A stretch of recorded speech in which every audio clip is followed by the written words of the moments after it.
मेनू दिखाओ। उपन्यास ऑनलाइन पूरा पढ़े। उपन्यास बिन। उपन्यास सर्वनाश का लोहार अध्याय 356 घर पहुंचने का रास्ता ही नहीं। सर्वनाश का लोहार C356 घर वापसी का रास्ता ही नहीं। पब फ्यूचर द्वारा विज्ञापन। अध्याय 356 घर पहुंचने का रास्ता ही नहीं। अंततः बैठक समाप्त होने और अपने इरादे बताए जाने के बाद मिनास मार के सदस्य और भावी सदस्य डेल्टा लौटने के लिए तैयार हो गए। हालांकि राजकुमारी ने पूछा था कि क्या वे शरणार्थियों को ले सकते हैं, सेठ ने इनकार कर दिया था। एक तरफ तकनीकी कठिनाइयां थी, दूसरी तरफ वो उन्हें इतना पसंद नहीं करता था कि उन्हें एक पल के लिए भी अपने गुप्त अड्डे पर आने दे। उसने चिमेरा से कारवां के साथ रहने के बारे में बात की थी और जब सेठ ने उन्हें लाभों के बारे में बताया तो उन्होंने स्वीकार कर लिया। वे डेल्टा में एक गारंटीकृत नागरिकता प्राप्त कर सकते थे और साम्राज्य चिमेरा और मिनास मार के लिए उचित वेतन देगा। ठीक है, बीकन संरचना स्थापित करने के लिए आपको। महान जादूगरनी ने सेठ और अन्य लोगों को एक स्थानिक संरचना के जटिल विवरण को समझाने की असफल कोशिश की। अंत में वह केवल आहें भर सकी। बस मुझे बुला लो, मैं ये करूंगा, वैसे भी मुझे तुम्हें कुछ देना है। सेठ को एक पल के लिए डर लगा, लेकिन एक बार बीकन सेट हो जाने के बाद वे वैसे भी घर लौट सकेंगे। उसे अभी के लिए ये तुरुप का पत्ता छोड़ने में सक्षम होना चाहिए। इसलिए उसने कई हफ्तों में पहली बार लगभग पौराणिक जादूगरनी अल्जलसर को बुलाया। उसकी लंबी कामुक काया और सभी जगहों पर वक्रताएं उसकी यादों में एक भी जगह नहीं बदली थी। उनमें से कुछ के लिए उसे देखना पहली बार था और यहाँ तक कि दुहू, जिसके सौंदर्य के मानक बिल्कुल अलग थे, वह भी केवल मुंह खोले हुए उसे देख सकता था। बेचारे इवान का दिमाग लगभग पिघल गया क्योंकि वह उसकी खुली पोशाक को घूरने और दूसरी ओर देखकर शालीनता दिखाने के बीच उलझा हुआ था। उसका हाथ भी अपनी आंखों को ढकने और दूसरी ओर खींचने के बीच एक अजीब नृत्य कर रहा था। आखिरकार मैं वापस आ गई हूँ, उसने कहा और आराम से लेट गई, कुछ अस्पष्ट कराहे निकालते हुए। आपको संरचना स्थापित करने में कितना समय लगेगा? सेठ ने निगलते हुए पूछा। हे, उसने उपहास किया और एक शिकारी की तरह उसकी ओर देखा। अरे नहीं, वह उसकी चाल में फंस गया था। उसने खुद ही सबसे बड़ा खतरा मोल ले लिया था। इससे पहले कि वह कुछ समझ पाता, वह उस जंगली जानवर की चपेट में आ गया और भाग नहीं सका। मीना, मेरी मदद करो। पब फ्यूचर द्वारा विज्ञापन। ओह हो, चिंता मत करो, मैं तुम्हारी छोटी गर्लफ्रेंड के बारे में नहीं भूला हूँ। वह हमारे साथ आएगी। क्या? मीना घबरा कर चिल्लाई, लेकिन इससे पहले कि नाटक शुरू होता, वह भी पकड़ी गई और तीनों सेठ के तंबू में गायब हो गए। कुछ ही देर बाद एक अवरोध खड़ा हो गया जिसने किसी भी तरह के हस्तक्षेप को रोक दिया। वह आश्चर्यजनक रूप से दंपति के साथ बहुत सौम्य थी, जिससे दोनों केवल थके हुए ही रह गए। तुम वापस आते ही काम पर लग जाना बेहतर होगा, ये कहकर वह गायब हो गई। गायब होने से पहले वह तंबू में 2 पुस्तकें छोड़ गई। ये वे मैनुअल और ब्लूप्रिंट हैं जिनकी आपको स्थानिक बीकन और मेरे जहाज को बनाने के लिए आवश्यकता है। ये सही है, उसने उन्हें किसी सूची से नहीं निकाला था या उन्हें लिखा नहीं था। जादूगरनी ने जादूगर के कौशल का उपयोग करके जादू की स्क्रॉल जैसी चीजें बनाई थी, जिनका उपयोग लोहार जादू सीखने के लिए कर सकते थे। यह इस कौशल का ग्रैंड मास्टर स्तर था। एक बार में उसने किसी चीज को बनाने के लिए आवश्यक सभी जादू और निर्देशों को एक पुस्तक में संकलित कर लिया था जिसे पढ़कर तुरंत सीखा जा सकता था। इससे सेठ को अपना जहाज बनाने या स्थानिक बीकन बनाने में कोई परेशानी नहीं होगी। और अगर कुछ स्पष्ट नहीं था तो वह अभी भी वहां थी। इससे उसे सेठ जैसे मूर्ख को जटिल चीजें समझाने में बहुत समय की बचत हुई। उस लोहार के पास इतनी शक्ति नहीं थी कि वह अपना हाथ उठा सके और किताबों को अपनी सूची में रख सके। वह उन्हें बाद में ही पढ़ सकता था। सबसे पहले उसे थोड़ी नींद पूरी करनी थी। मीना और सेठ अगले दिन सुबह तक फिर नहीं दिखे। जब वह उठा तो उसे बहुत बेहतर महसूस हुआ। यह न केवल बहुत जरूरी नींद थी, बल्कि यह एहसास भी था कि यह महायात्रा समाप्त हो गई थी। अभी भी सो रही मीना को अपनी बाहों में लेकर उसने स्थानिक चोंच के लिए मैनुअल निकाला। जिस क्षण उसने किताब खोली, एक पृष्ठ ज्ञान उसके दिमाग में प्रक्षेपित हो गया। यह एक कौशल स्क्रॉल का उपयोग करने जैसा महसूस हुआ क्योंकि विदेशी ज्ञान उसके दिमाग में भर गया था। ओह, जब अंततः ये खत्म हुआ तो वह करा उठा। उसे लगा कि इस तरह की प्रक्रिया के बाद उसके सिर में बहुत ज्यादा दर्द होने वाला है। सेठ ने फैसला किया कि बेहतर होगा कि वह हल्के जहाज के इस्तेमाल से पहले किसी से किताब का मूल्यांकन करवा ले। उसे लगा कि इन वस्तुओं के लिए एक खुफिया आवश्यकता होनी चाहिए और उसने स्थानिक बीकन के लिए मुश्किल से ही उन्हें पूरा किया था। क्या तुम ठीक हो? मीना ने उसे कसकर गले लगाते हुए बुदबुदाया। जवाब में उसने भी उसे गले लगा लिया। थोड़ा सिर दर्द क्या था, अब उसे पता था कि घर वापस कैसे जाना है। उसे बस इतना करना था कि वह ऐसी संरचना तैयार करे जो स्थानिक यात्रा को स्थिर करे, ईवी द्वारा भेजे गए कोर को डाले और सिग्नल के लिए उसे एक मजबूत शक्ति स्रोत दे। और वह पहले से ही जानता था कि उस शक्ति स्रोत के लिए क्या उपयोग करना है। पब फ्यूचर द्वारा विज्ञापन। ज़ारकॉन के चैंपियन की आत्मा। बेशक वह इसके लिए किसी दूसरी आत्मा का इस्तेमाल कर सकता था, लेकिन सेठ को यह अंदेशा था कि वह इस आत्मा को नहीं रखना चाहता था। जीवित आत्मा से कुछ बनाना जितना लुभावना था, उसे उतना ही अजीब सा पूर्वाभास था कि उसे इसे नहीं रखना चाहिए। उसने अपने अंतर्ज्ञान को सुनना सीख लिया था। उसके पास पर्याप्त चीजें और कौशल थे जो उसे विश्वसनीयता देते थे। नहा धोकर कपड़े पहनने के बाद वह मीना और अपने लिए कुछ खाने का सामान लाने के लिए खेत की रसोई में चला गया। दोपहर का समय हो चुका था, इसलिए वह नाश्ते का बचा हुआ सामान और दोपहर के भोजन के लिए कुछ सामान लाने के लिए ठीक समय पर आ गया। मीना और सेठ ने खुशी-खुशी ब्रंच का आनंद लिया। उसके बाद उन्होंने अपने लोगों को बुलाकर उन्हें अगले कदमों के बारे में बताया। पफल्स, हमें यहाँ से जाना होगा और संरचना स्थापित करने के लिए जगह तलाशनी होगी। तुम अभी जागे हो और अभी से जाना चाहते हो? पफल्स ने आलस से पूछा। सेठ को याद आया कि मित्र देशों की सेना की खोज के दौरान उसने जिस परिदृश्य का निरीक्षण किया था, उसमें बहुत सी खाली चट्टानें और जगहें थी जो खदानों जैसी दिखती थी। समतल सतह की तलाश करने और जादुई घेरा बनाने के लिए यह एक बेहतरीन जगह थी। हालांकि उसने सोचा था कि उस इलाके को देखना दिलचस्प हो सकता है, लेकिन इस समय इतनी दूर यात्रा करना बहुत परेशानी भरा लग रहा था। वह अभी वहां वापस नहीं जाना चाहता था, लेकिन फिर भी उसने दूसरों को इस संभावना के बारे में बताया। तुम इतनी दूर क्यों फॉर्मेशन बना रहे हो? बस पास ही रहो, ठीक है? मीना ने उसे ठीक से समझ लिया। इतने छोटे समूह में इतनी दूर यात्रा करना हमारे कमजोर सदस्यों के लिए खतरनाक हो सकता है। दुहू ने पिप के आसपास मौजूद बच्चों के समूह की ओर इशारा करते हुए कहा। मीना ने उसे न जाने का एक निजी बहाना दिया और दुहू ने एक तार्किक बहाना दिया। खुशी की बात है कि उसने उस क्षेत्र के बारे में सोचना छोड़ दिया। क्या उन अवशेषों में खजाना छिपा था? हो सकता है, लेकिन क्या उसे और खजाने की जरूरत थी? वो बस घर जाना चाहता था। ठीक है, हम पास के क्षेत्र में जाकर संरचना के लिए उपयुक्त स्थान ढूंढेंगे, उन्होंने प्रसन्नतापूर्वक कहा। शायद मैं पेड़ों से पूछ सकता हूँ। क्षेत्र की भूविज्ञान को देखते हुए आसपास के पहाड़ों में कुछ स्थान इस उद्देश्य के लिए उपयुक्त होने चाहिए। आपको यहाँ से उत्तर की ओर देखना चाहिए, वेडन ने अचानक कहा।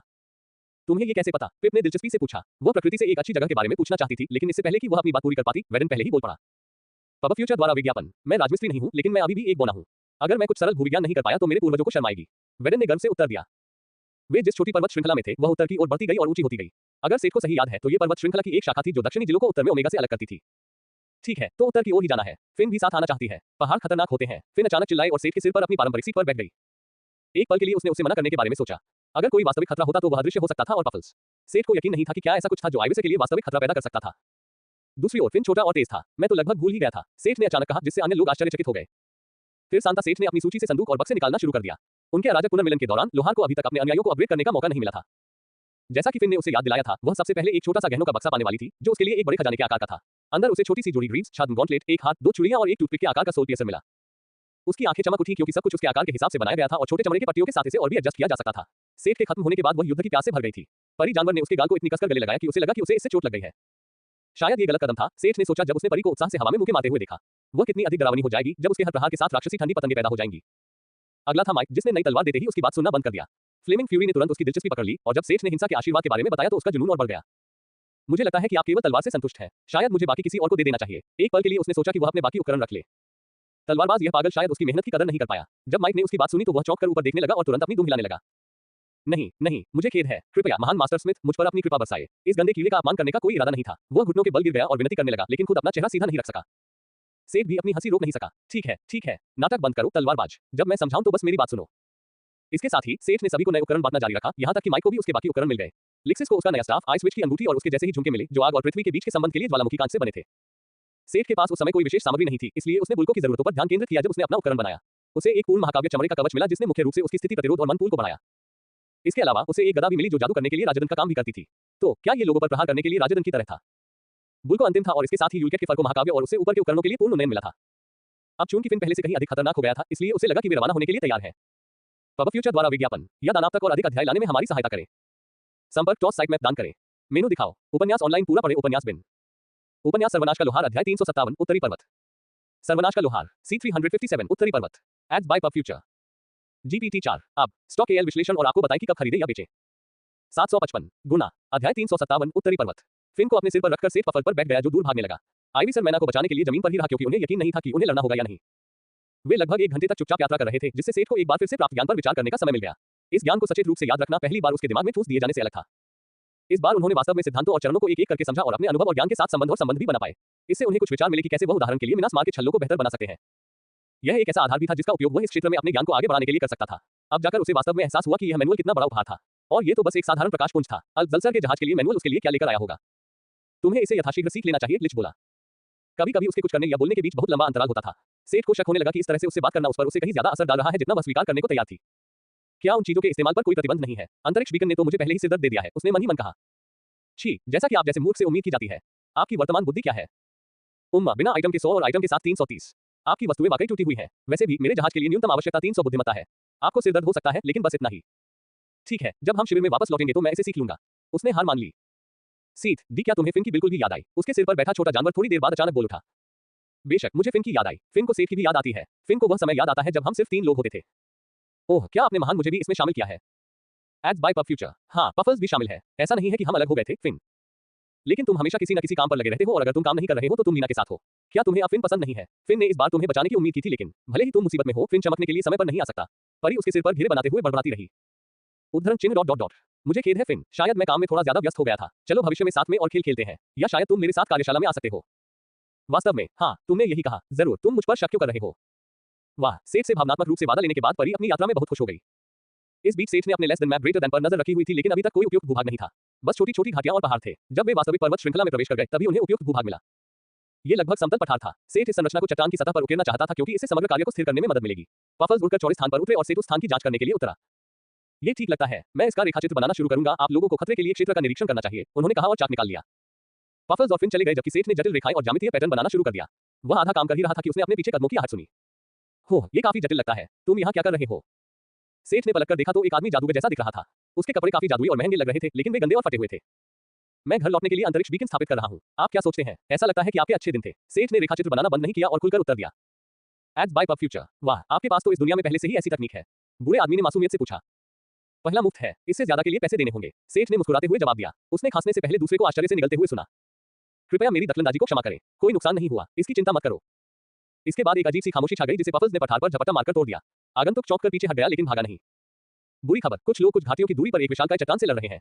जाहिर है मैं उससे मुकाबला कर सकता हूं, लेकिन अनावश्यक लड़ाई की कोई जरूरत नहीं है ना? हमें फंसने से पहले ही वहां से निकल जाना चाहिए।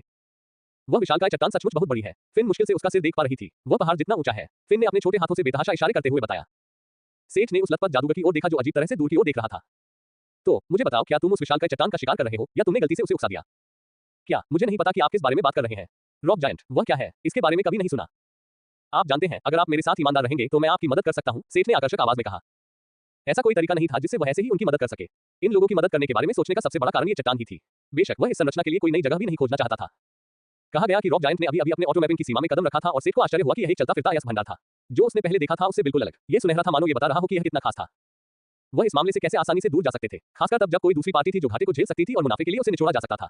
अब उन्हें बस ये पुरानी बकवास करने की जरूरत थी। अगर वे उसका शिकार करने आए थे तो उन्होंने उसे मारने का कोई तरीका तैयार किया होगा। इससे सेठ का काम का बोझ बहुत कम हो जाएगा। अगर वे बस उससे हैरान हो गए तो वे व्यावहारिक रूप से तोप का चारा बन गए। क्या तुम सचमुच मदद कर सकते हो? बूढ़े आदमी ने अनिश्चितता से पूछा। उसने सावधानी से पफल्स और फिन को देखा। बेशक आईवी से प्रभावशाली था, लेकिन ये चलने वाले पहाड़ की तुलना में छोटा था। उसने यहाँ अपना मन पुनः प्राप्त करने और फिर उस स्थिति से अपने गार्ड को बाहर निकालने का एक तरीका खोजने की योजना बनाई थी। जरूर, मैं मदद कर सकता हूँ, लेकिन इसमें मेरा क्या फायदा? लोहार ने विशालकाय सेंटीपीड पर चढ़ते हुए पूछा। संदेश साफ था, वह या तो वहां से चला जाए या उन लोगों की मदद करे। जादूगर एक क्षण के लिए हिचकिचाया और फिर घुटनों के बल बैठ गया। मेरा नाम जार्ज ड्रैगलेबॉट है और मैं मिर्हटाना का दरबारी जादूगर हूँ। हम वास्तव में इस पत्थर के दानव का शिकार करने के लिए इस दुनिया में आए हैं। हमारी राजकुमारी को एक भयानक बीमारी हो गई है। इसे ठीक करने के लिए हमें सेलेपिस की जरूरत है, जो कुछ पत्थर के दानवों के मस्तिष्क में बढ़ता है। बूढ़े आदमी ने तुरंत सहानुभूति पाने के लिए अपनी दुखद कहानी सुनाई। क्या ये सच है? सेठ ने मन ही मन सोचा कि वह हल से इस जानकारी की पुष्टि करेगा। मैंने इस पदार्थ के बारे में पहले कहीं सुना था। ये वास्तव में एक प्रकार का पत्थर का पौधा है जो कुछ पृथ्वी जीवों में मस्तिष्क ट्यूमर की तरह बढ़ता है, लेकिन मुझे इसके चिकित्सा उपयोगों के बारे में कोई जानकारी नहीं है, लिचडेक्स ने समझाया। तो क्या गलत हुआ? सेठ ने भावशून्यता से पूछा। वह नहीं चाहता था कि वे सोचे कि वे एक दुखद कहानी के जरिए उसकी मदद ले सकते हैं। जिस जानवर को हमने भारी मात्रा में संसाधनों और ट्रांस डायमेंशनल डिटेक्शन जादू का उपयोग करके अंततः पाया, वह अपेक्षा से अधिक शक्तिशाली निकला। ये वास्तव में एक भयानक फील्ड बॉस है। अंतिम क्षण में ये हमारे जाल से अलग हो गया और उसने हिचकिचाते हुए कहा, आप भाग गए और अपना मान वापस पा लिया, जबकि आपके अधीनस्थ उसे नियंत्रित रखते हैं। सेठ ने उसे कहानी सुनाकर मदद की। हाँ, क्या हम उसे वापस उस सरणी में खींच सकते हैं? क्या इससे वह मर जाएगा? मुझे नहीं लगता कि यह संभव है। यह उन्मत्त अवस्था में है और पहले से ही इसके बारे में जानता है। यह मेरी चिंता है। क्या इससे वह मर जाएगा? हाँ, जब तक यह आत्मा फैलाव सरणी में प्रवेश करता है और अगले 10 सेकंड तक वहां रहता है। ऐसा आत्मा फैलाव, हाँ, ये सेलेपिस को नुकसान पहुंचाए बिना इतने बड़े जानवर को मारने का एकमात्र तरीका है। मुझे बताओ, ये सरणी कैसे काम करती है? अचानक सेठ का चेहरा घुटनों पर बैठे बूढ़े आदमी के ठीक सामने आ गया। चौंककर वह अपने नितंबों के बल गिर पड़ा। मैं खुलासा नहीं कर सकता। मैं आपकी मदद करूंगा और भुगतान के इस हिस्से पर विचार करूंगा। आपके अधीनस्थों के पास ज्यादा समय नहीं है ना? और अपनी बेचारी राजकुमारी के बारे में मत भूलना। बोलो। उसे लगा कि उसके दिमाग में कुछ तार दबे हुए हैं, लेकिन किसी कारण से बूढ़े आदमी ने सेठ पर भरोसा किया। क्या गलत हो सकता था? ऐसा नहीं था कि युवक ने ब्लूप्रिंट मांगे थे। इससे कोई नुकसान नहीं होगा। जार्ज ने राज खोल दिया। इसके बाद सेठ के दिमाग में एक योजना बनी। पब फ्यूचर द्वारा विज्ञापन को फायदा नाम तक और अधिक अध्याय लाने में हमारी सहायता करें। संपर्क टॉस साइट मैप दान करें, मेनू दिखाओ। उपन्यास ऑनलाइन पूरा पढ़े। उपन्यास बिन। उपन्यास सर्वनाश का लोहार, अध्याय 358, पत्थर का विशालकाय क्राइसोप्रास। सर्वनाश का लोहार, C358, पत्थर का विशालकाय क्राइसोप्रास। पब फ्यूचर द्वारा विज्ञापन, GPT-4, अब स्टॉक एल विश्लेषण और आपको बताएं कि कब खरीदे या बेचे। 400 गुना, अध्याय 358, पत्थर का विशालकाय क्राइसोप्रास। दरबारी जादूगर कहां भाग गया? क्या आपको लगता है कि वो हमें पीछे छोड़कर भाग गया? एक विस्तृत घाटी की खड़ी चट्टानों पर कई आकृतियां बेतहाशा दौड़ रही थी और कूद रही थी। उनका पीछा पन्ना रंग के पत्थर के एक विशाल ढेर द्वारा किया जा रहा था, जो कि मानव जैसा आकार का था। बारी बारी से वे उस जानवर पर हमला करते और समय बचाने के लिए उसे चीरते। ये लोग 70 के आसपास के स्तर के योद्धा थे, लेकिन टाइटैनिक फील्ड बॉस के साथ सीधे टकराव में उनके पास कोई मौका नहीं था। वर्तमान में विशाल जाग गया था और सरनी जाल के कारण उन्माद में था, अन्यथा वे इतने लंबे समय तक जीवित नहीं रह सकते थे। अचानक एक नजदीकी पर्वत शिखर से निकली सुनहरी रोशनी की एक सघन किरण विशालकाय जानवर के विकृत कंधे में घुस गई। जानवर का ध्यान उस डरावने उड़ने वाले कीड़े पर गया जो अभी अभी पहाड़ की चोटी से ऊपर आया था। कीट के विशाल आकार के बावजूद ये पत्थर के विशालकाय की तुलना में एक कीड़ा जैसा था। यह उसके सिर के चारों ओर उड़ रहा था जैसे कि उसे उकसाना चाहता हो। अनाड़ी पत्थर ने उस पर वार किया, लेकिन वह इतना तेज था कि पकड़ा नहीं जा सका। लेस देन डिंग, आपने फील्ड बॉस स्टोन जायंट क्राइसोप्रास की ताकत देखी है। अनुभव प्राप्त हुआ, ग्रेटर देन। सेठ ने यह सूचना तब सुनी जब वह पफल्स की पीठ से गिर रहा था। केवल ऊपर से ही वह शक्तिशाली क्राइसोप्रास की वास्तविक सीमा को देख सकता था। वह आइवेकस की पीठ से कूदकर जानवर के कंधे और गर्दन के बीच कहीं जा गिरा था। लोहार ने पाताल लोक का हेलमेट पहन रखा था, उसे पूरा विश्वास था कि वह पकड़ा नहीं जाएगा। यह पत्थर का विशालकाय एक अच्छा उदाहरण था कि फील्ड बॉस की ताकत में बहुत बड़ा अंतर था। सेठ छत दलदल ड्रैगन और शायद हैंगंगट्री जैसी किसी चीज का सामना कर सकता था। एड्स बाय पब फ्यूचर, हालांकि अगर क्रिसोप्रास पहले से ही बहुत कमजोर न हो और उसके पास जलरोधी योजना न हो तो वह उससे लड़ने की हिम्मत भी नहीं कर सकता था। अब पत्थर का दानव कमजोर हो गया था और सेठ के पास एक योजना थी। सबसे पहले उसने जानवर को वापस सरणी गठन में लुभाने के बारे में सोचा। ऐसा तब तक होता रहा जब तक उसने सुना कि यह एक आत्मा फैलाव सरणी थी। बूढ़े जादूगर की व्याख्या सुनने के बाद यह स्पष्ट हो गया कि सेठ क्या करने जा रहा था। इस व्यूह रचना में किसी प्राणी की आत्मा को सचमुच में नष्ट नहीं किया गया। इसका उद्देश्य लक्ष्य के शरीर और आत्मा के बीच के संबंध को नष्ट करना था। इससे एक पूरी तरह से अक्षुण्ण लेकिन खाली शरीर पीछे रह जाता। समस्या यह थी कि इस सरणी की लागत और आवश्यक सामग्री वाणिज्यिक उपयोग को उचित नहीं ठहराती थी। अगर यह किसी देश की राजकुमारी के बारे में नहीं था तो कोई भी व्यक्ति शिकार के लिए इस पद्धति का उपयोग नहीं करेगा। इसका अर्थ यह था कि क्राइसोप्रास वर्तमान में कमजोर हो गया था, क्योंकि उसकी आत्मा उसके शरीर से लगभग पूरी तरह से अलग हो गई थी। इससे उसके उन्माद, अनाड़ीपन और उसके मानव आकार के लगभग टूटने की भी व्याख्या हुई। सेठ उस विशालकाय के कंधों पर चढ़ गया और उसकी आत्मा को निकालने का इरादा किया। उसने उसके पैरों के नीचे पन्ना पत्थर को छुआ, लेकिन कुछ नहीं हुआ। वहां कोई आत्मा नहीं थी जिसे वह निकाल सकता था। आपको शायद और गहराई में जाना होगा। यह शायद सिर्फ एक कवच हो सकता है, अल ने टिप्पणी की। जब सेठ ने यह सुना तो उसने पहले तो कल्पना की कि विशालकाय व्यक्ति ने असली पत्थर का कवच पहना हुआ है, लेकिन जब उसने विशालकाय व्यक्ति की गर्दन को छूने की कोशिश की तो वहां भी कोई आत्मा नहीं थी। शायद विशालकाय व्यक्ति का पूरा बाहरी हिस्सा उसका असली शरीर नहीं था। पत्थर की मशीन। यह विचार सुनकर वह बुदबुदाया और उसके मन में एक विचार आया। उसने कभी नहीं सोचा होगा कि वह इन कौशलों का इस्तेमाल लड़ाई में कर पाएगा। लोहार ने अपनी कुदाल तैयार की और विशालकाय पर खनन करना शुरू कर दिया। एक लकड़हारे की तरह सेठ ने धीरे धीरे अपनी सुरंग खोदी। हर एक क्वार्ट्ज के खोल के आधे मीटर को तोड़ने के बाद नीचे का पत्थर बहुत नरम हो गया था। काम बहुत तेज और आसान हो गया। समय समय पर वह पत्थर की दीवारों को छूकर देखता था कि क्या वह असली शरीर तक पहुंच पाया है। इससे पहले कि क्राइसोप्रास को यह एहसास होता कि कुछ गड़बड़ है, सेठ ने पहले ही विशालकाय की पीठ में सुरंग खोद ली थी। जो कुछ दिखाई दे रहा था वह एक छेद था, जो उस प्राणी के आकार की तुलना में मच्छर के काटने के आकार का था। इस बिंदु पर वह कुछ भी नहीं कर सकता था। Ads by pub future. नीचे जाते समय अधिकांश सामग्री सामान्य चट्टान थी, सेठ उसमें अंतर नहीं कर सकता था। लेकिन कभी कभी वह अयस्क की पतली नसों के रूप में आता था, जैसे डॉन अयस्क और यहाँ तक कि सेरेनम अयस्क। ये केवल धातुएं हैं जो आमतौर पर उठ पर नहीं पाई जाती हैं। सेठ ने कंधे पर खुदाई शुरू कर दी थी और मोटे तौर पर विशालकाय की छाती की ओर निशाना साधा था। प्रवेश द्वार उसके ऊपर और पीछे कहीं प्रकाश का एक छोटा बिंदु बन गया। उसके काम के दौरान एकमात्र परेशानी लगातार हिलना और अचानक झटके लगना था जब उसका मेजबान चलता था। फिर भी एक मेहनती छोटे परजीवी की तरह सेठ खुदाई करता रहा और जल्द ही वह अविश्वसनीय रूप से कठोर पत्थर की एक परत से टकराया। यहाँ तक कि महाकाव्य कुदाल को भी इस सामग्री से निपटने में मुश्किल हो रही थी। यह अधिक उन्मत्त झूलों और आंदोलनों के कारण था जिसने सेठ को उसके सामने काले पत्थर के टुकड़ों को छूने पर मजबूर कर दिया। वह वहां पहुंच गया था। यह चट्टानी विशालकाय का असली शरीर था। कोई आश्चर्य नहीं कि उन लोगों ने आत्मा को फैलाने वाली किसी चीज का इस्तेमाल करने का फैसला किया था। चट्टान और अयस्क के इतने मोटे आवरण को भेदकर शारीरिक या जादुई क्षति पहुंचाना आसान नहीं था। दुर्भाग्य से सेठ ने बहुत समय ले लिया था। क्राइसोप्रास की आत्मा और शरीर के बीच का संबंध पहले से ही ठीक हो रहा था। इसके बावजूद उसने उम्मीद नहीं खोई। वह पहले ही असली शरीर तक पहुंच चुका था। वह भाग नहीं सकता था, उसे बस उसे सामने से और व्यक्तिगत रूप से मारना था। इस प्रकार उसने अपनी कुल्हाड़ी को अदम्य चट्टान की परत के खिलाफ पीछे करना शुरू कर दिया। जल्द ही यह महाकाव्य कुदाल भी सुस्त पड़ने लगी क्योंकि सेठ ने कठोर चट्टान में आधे मीटर से भी कम खुदाई की थी। उसके शरीर से पसीना बह रहा था और वह बैठ गया। ये कहीं नहीं जा रहा था। उसे नहीं पता था कि बाहर लड़ाई कैसी चल रही थी। वह केवल यह उम्मीद कर सकता था कि पफल्स टिके रहे। सेठ ने उस काली चट्टान को देखा जिसने उसके रास्ते को रोक रखा था और उसने एक समाधान के बारे में सोचा। क्या वह शायद पत्थर को गर्म कर सकता था और फिर उसे जमने वाली चेन मिल जैसी किसी चीज से तेजी से ठंडा कर सकता था। यह ऐसी समस्या का सामान्य समाधान था जिसे वह उपन्यासों से जानता था।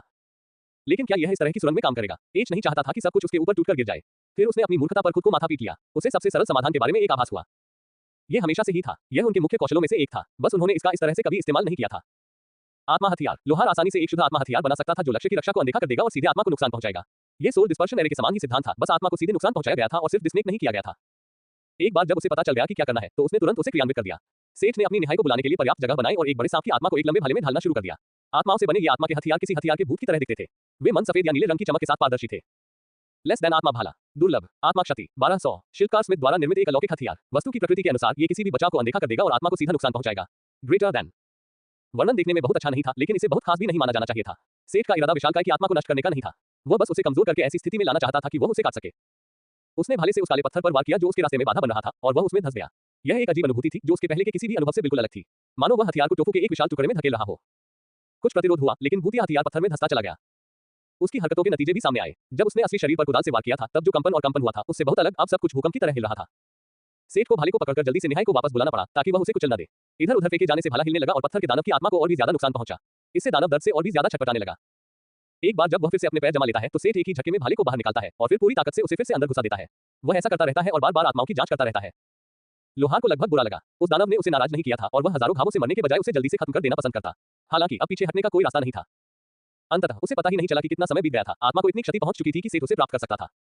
लेस देन डिंग। आपने स्टोन जायंट क्राइसोप्रास लव 83 को मार दिया है। अनुभव अर्जित किया ग्रेटर देन।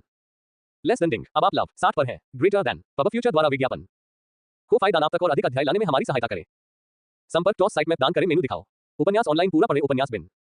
उपन्यास सर्वनाश का लोहार अध्याय 359 वर्ग उन्नति। सर्वनाश का लोहार C359 वर्ग उन्नति। Ads by pub future. GPT 4। अब स्टॉक एल विश्लेषण और आपको बताएं कि कब खरीदे या बेचे। 813 गुना। अध्याय 359 वर्ग उन्नति। लेस देन डिंग। अगला लेवल 7 का क्वेस्ट पूरा हो गया है। Greater than. लेस देन डिंग। आपने अपनी प्राथमिक कक्षा उन्नति अनलॉक कर ली है। अधिक जानकारी के लिए अपनी स्थिति विंडो देखें। Greater than. कक्षा में उन्नति। अपनी स्थिति जांचने से पहले उसने अपने हाथों में आत्मा को देखा। क्षतियां प्रकाश की छोटी चमकती गेंद पर काले धब्बे और धारियों के रूप में दिखाई दे रही थी। Less than. क्रिसोप्रास की आत्मा बड़ी क्षतिग्रस्त शिल्प सामग्री। दुर्लभ। क्रिसोप्रास नामक एक पत्थर के विशालकाय जीव की आत्मा बुरी तरह क्षतिग्रस्त हो गई है। क्षति के कारण आकार और रेटिंग कम कर दी गई है। Greater than. आत्मा को इस तरह देखकर सेठ को लगा कि यह एक बहुत ही कम फसल थी। वह केवल नुकसान पर आहें भर सकता था। अगर वह बिना क्षतिग्रस्त आत्मा को सीधे काट सकता था तो यह एक महाकाव्य विशाल आत्मा होने की बहुत संभावना थी। इसमें अहंकार भी हो सकता था। इससे पहले कि वह नुकसान के बारे में सोच पाता या अपनी स्थिति की जांच कर पाता, पूरी सुरंग अचानक झुकने लगी। विशालकाय की मौत के साथ ही झटके और छटपटाना बंद हो गया था, लेकिन अब विशालकाय आकृति धीरे धीरे गिरने लगी। घबराहट में सेठ चढ़ गया और अपनी सुरंग में घुस गया और उस कवच की परत से बाहर निकल आया जिसने उस विशालकाय को ढक रखा था। जब वह कंधे के छेद से बाहर आया तो उसने देखा कि एक विशाल पहाड़ी दीवार उस पर जानलेवा इरादे से आ रही है। अरे नहीं, विशालकाय जानवर गिर रहा था और उससे टकराने वाला था। उसे भागना था, नहीं तो वह चट्टान और पहाड़ के बीच दब सकता था। पफल्स, कोई है? उसने हैरिस का हेलमेट उतारने के बाद पुकारा। जैसे ही चट्टान की दीवार निकट आई, कुछ क्षणों के लिए सन्नाटा छा गया। मैं यहाँ हूँ, मेरा हाथ पकड़ो। उसने एक वृद्ध आवाज सुनी। ये पफल्स नहीं था, बल्कि जर्ज नामक बूढ़ा जादूगर था जो अपना हाथ उसकी ओर बढ़ा रहा था। वह अपने लहराते हुए लबादे के साथ उसके ऊपर उड़ रहा था। शुक्र है कि बूढ़े आदमी ने उसके नीचे लंबी पैंट पहनी हुई थी। सेठ ने झुर्रीदार जादूगर का हाथ पकड़ लिया और वे दुर्घटना क्षेत्र से बाहर निकल गए। वे पहाड़ी की ढलान पर एक चट्टान पर पहुंच गए। इससे पहले कि वे उतर पाते, फिन पहले ही हवा में सेठ की ओर दौड़ पड़ा था। तुम ठीक हो? फिन बहुत खुश है। छोटा जानवर तेजी से उनके चारों ओर उड़ रहा था, लेकिन उसकी ऊंची आवाज चट्टानों की गड़गड़ाहट और पत्थरों के टूटने की आवाज में डूब गई क्योंकि उनके पीछे की विशालकाय आकृति पहाड़ों से टकराकर टूट गई। जादूगर ने सावधानी से सेठ को नीचे उतारा और फिर खुद नीचे उतरा। छोटी चट्टान पर 7 बचे हुए मोहरा छिपकर अपने कान पकड़े हुए थे। सेठ ने भी ऐसा ही किया जब उसके दोनों हाथ आजाद हो गए। पहाड़ के टूटने की अविश्वसनीय आवाज पहले से ही तेज थी, लेकिन आसपास के पहाड़ों और गूंजों ने कोलाहल को और भी बढ़ा दिया था। वे बस वहां इंतजार कर सकते थे और अपने कान बंद कर सकते थे जब तक कि यह खत्म न हो जाए। पैदल चलने वाले पहाड़ के बाद जो कुछ बचा था, वह एक बड़ी घाटी थी जो बड़ी चट्टानों और विशाल पत्थरों से भरी हुई थी, लगभग हिमनद क्षेत्र की तरह। पूरा स्थान पत्थर के विशालकाय कवचसूत्र के हिस्सों से ढका हुआ था और इन सबके बीच में उसका असली शरीर था। काले पत्थर से बनी एक मोटे तौर पर मानवीय आकृति 40 से 50 मीटर की लंबाई वाला असली विशालकाय व्यक्ति लगभग उसी आकार का था जैसा कि सेठ को मैदान पर मिले विशालकाय व्यक्ति से मिला था। बचे हुए 7 लोग आश्चर्य और डर के भाव से सेठ को देख रहे थे। आखिरकार उसने अभी अभी उस चीज को मारा था, बिना किसी जाल या किसी चीज के।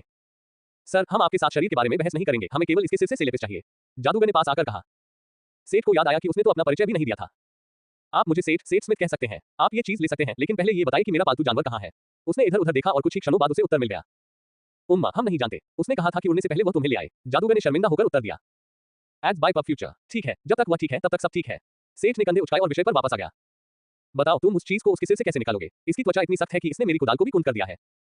ओह, हमारे पास इसका समाधान है। हमारे राज्य में एक बहुत ही विचित्र शोधकर्ता है। उसने कहा कि वह बहुत अधिक उन्नत दुनिया से आया है। उसके पास कई अजीब विचार हैं, उनमें से एक वह है जिसे वह ऑपरेशन मैजिक कहता है। इस स्क्रॉल के साथ हम एक सुरंग जैसा कुछ बना सकते हैं जो हमें शव को नुकसान पहुंचाए बिना सिलेबस को बाहर निकालने की अनुमति देता है। बुरे आदमी ने खुशी से समझाया क्योंकि वे आधे दफन शरीर की ओर नीचे चढ़ गए। ये लगभग अंतरिक्ष या यहाँ तक कि आयामी जादू के अनुप्रयोग की तरह लगता है। किसी चीज पर काम करने के लिए कौन इतनी पागलपन भरी चीज लेकर आएगा? लिच हैरान होकर टूट गया। एक ऐसे व्यक्ति के रूप में जिसने दोनों दुनियाएं देखी थी, वह मोटे तौर पर उसकी भावनाओं को समझता था।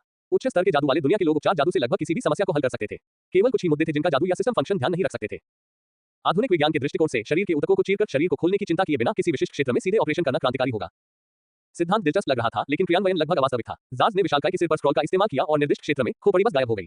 यह ऐसा था जैसे किसी ने कुकी कट लिया और सिर में छेद कर दिया। मस्तिष्क खुला था, वे सीधे त्वचा और खोपड़ी के पार देख सकते थे। तभी सेठ को एहसास हुआ कि शरीर की असल कीमत कितनी है। उसका पूरा मस्तिष्क less than Arkan gold greater than से बना था। मस्तिष्क के तने के पास एक घुमावदार जगह में कुछ ऐसा था जो पूरी तरह से फिट नहीं था। यह एक क्रिस्टल जैसा दिखता था जो पौधे या काई के आकार में उगता था। यह सेलेपिस था और फिर जादूगर बस इस छेद में चढ़ गया और इसे उखाड़ दिया। जब वह बाहर आया तो छेद फिर से बंद हो गया। पीछे बहुत सारे नुकसान के निशान रह गए थे। शोध और सामग्रियों की कितनी पागलपन भरी बर्बादी। अल ने केवल टिप्पणी की। सर, अगर कोई ऐसा तरीका है जिससे हम आपका धन्यवाद कर सकें तो कृपया मुझे बताएं। जादूगर ने पत्थर को एक तरफ रखते हुए अंततः कहा। उन्होंने पहले पारिश्रमिक के बारे में बात की थी, लेकिन सेठ को अभी कोई जानकारी नहीं थी। उसे बस मुफ्त में काम करने का मन नहीं था। बुरे आदमी को इतना ईमानदार देखकर वह इसे ऐसे ही खत्म नहीं होने देना चाहता था। साथ ही वह पत्थर के विशालकाय व्यक्ति से काफी खुश था। उन्होंने सुझाव दिया, क्या हम इसे एक एहसान के रूप में छोड़ सकते हैं? ठीक है, हम आपसे कैसे संपर्क कर सकते हैं? ये लो, यह अंगूठी ले लो। मैं तुम्हें अपने घर पर पहचान सकता हूँ। मैं डेल्टा में मिनास मार का टॉवर मास्टर हूँ। अगर तुम मुझसे संपर्क करना चाहते हो तो तुम सिस्टम चट के माध्यम से ऐसा कर सकते हो। धन्यवाद, हम ऐसा करेंगे। कृपया हमें क्षमा करें, हम पहले ही बहुत समय गंवा चुके हैं। इसके साथ ही मिर्थाना के लोगों ने उन्हें विदा किया और चले गए। पद कार्य के लिए उनका प्रवेश द्वार बहुत दूर नहीं था। दूसरी ओर सेठ पीछे रह गया और उसने विशाल को अपनी सूची में धकेल दिया। फिर उसकी नजर मलबे के मैदान पर पड़ी। इन पत्थरों में बहुत सारे अयस्क थे, इस जगह को साफ करने में बहुत समय लगेगा। लेकिन पफल्स कहाँ था? मैं यहाँ हूँ। पफल्स उसके पीछे उतरा, उसके जबड़े अभी भी कुछ कुतर रहे थे। मुझे मत बताओ, मैंने नाश्ता किया। क्या तुमने अयस्क खा लिया? हाँ, वे मेरे हैं, है ना? आपको वह मुख्य शरीर मिलता है और मुझे वह नाश्ता मिलता है जो उससे गिरता है। थी इसमें से गिरने वाले स्नैक्स। आईवी सर अयस्कों के पहाड़ के बारे में बात कर रहा था जैसे कि यह आलू के चिप्स का एक पैकेट था। ठीक है, लेकिन बदले में आपको मुझे वे सभी अयस्क लाने होंगे जिन्हें आप नहीं खा सकते या नहीं खाना चाहते। सौदा, पब फ्यूचर द्वारा विज्ञापन को फायदा नाप तक और अधिक अध्याय लाने में हमारी सहायता करें। संपर्क टॉस साइट मैप दान करें, मेनू दिखाओ। उपन्यास ऑनलाइन पूरा पढ़े। उपन्यास बिन। उपन्यास सर्वनाश का लोहार अध्याय 360 घर वापसी। सर्वनाश का लोहार C360 घर वापसी। पब फ्यूचर द्वारा विज्ञापन अध्याय 360 घर वापसी। आसपास के सभी बदमाशों से निपटने के बाद सेठ आखिरकार संरचना बनाने और उन्हें पत्थर पर तराशने पर ध्यान केंद्रित कर सकता था। इस बीच पफल्स नामक लालची व्यक्ति घाटी में अयस्कों पर पेट भर रहा था। फिन सेठ के साथ समय बिताकर संतुष्ट लग रहा था क्योंकि वे दोनों छोटी-छोटी बातें कर रहे थे जबकि वह नई धारदार कुदाल का उपयोग करके संरचनाओं को जमीन में गड़ रहा था। फिन, क्या तुम जाकर पफल्स ले आओगे? मैं 1 मिनट में काम पूरा कर लूंगा, फिर हमें बाकी पफल्स लेने जाना होगा। उसने फिन से पूछा जब उसने जटिल पैटर्न और सूत्रों को जमीन पर स्थानांतरित करना समाप्त कर दिया। जब दोनों वापस लौटे तो आईवी सिर में स्पष्ट परिवर्तन हो चुका था। चिकना और भयानक सेंटीपीड वापस एक मोटे कैटरपिलर में बदल गया था। पफल्स अजीबोगरीब की जैसी आवाजें निकालता रहा जो उसे ज्यादा खाने के बाद मोटे आदमी की डकार की याद दिलाती थी। साइमन, एक नाम का उल्लेख करने के लिए। क्या आप इस अवस्था में भी ठीक से उड़ सकते हैं? डी पफल्स, द माइटी को नीचा मत देखो। जब हम चलेंगे तो ये धीमा नहीं होगा। शिकायत मत करो। मेरा इरादा तुम्हें ठेस पहुंचाने का नहीं था, तुम तो खुशियों की किरण हो। सेठ ने कैटरपिलर की फूली हुई अवस्था का फिर से जिक्र करने से परहेज किया और ज़ेपेलिन के आकार और आकार के कीप पर आ गया। वे कैंप में वापस लौटे जहां उन्होंने लोगों को उस भयानक शोर के बारे में बताते हुए कुछ अजीब पल बिताए जिसने लोगों को बेचैन कर दिया था। रवाना होने से पहले उन्होंने विदाई देने के लिए कमांडो सेंटर का दौरा किया। यूल कैटफर ने अपने खुद के वाहन चुने जबकि इवान, पिप और बच्चे एक विशाल सांप पर सवार हुए। डूहू, लिनरी, वैडन, अजुल और फिन कई पैरों वाले ज़ेपेलिन बग पर सवार हुए। उनके छोटे से दल में एक आश्चर्यजनक अतिरिक्त रहस्यमय आर्चर था। उसका नाम आहौन था और उसने मिनास मार में शामिल होने की इच्छा व्यक्त की। मैदानों पर लड़ाई के दौरान सेठ ने उसे जो तीरों का बंडल दिया था, उसके साथ साथ उसके समग्र आचरण ने उसे जीत लिया था। शायद इसका कुछ संबंध इस तथ्य से भी था कि माइक ने उसे क्षेत्र सेवा के सदस्य के रूप में मिलने वाले सभी लाभों के बारे में समझाया था। कौन जानता था कि आखिर में उसे किस बात ने आश्वस्त किया था? कम से कम सेठ को भरोसा था कि यह उनकी यात्रा में उसका शानदार नेतृत्व था।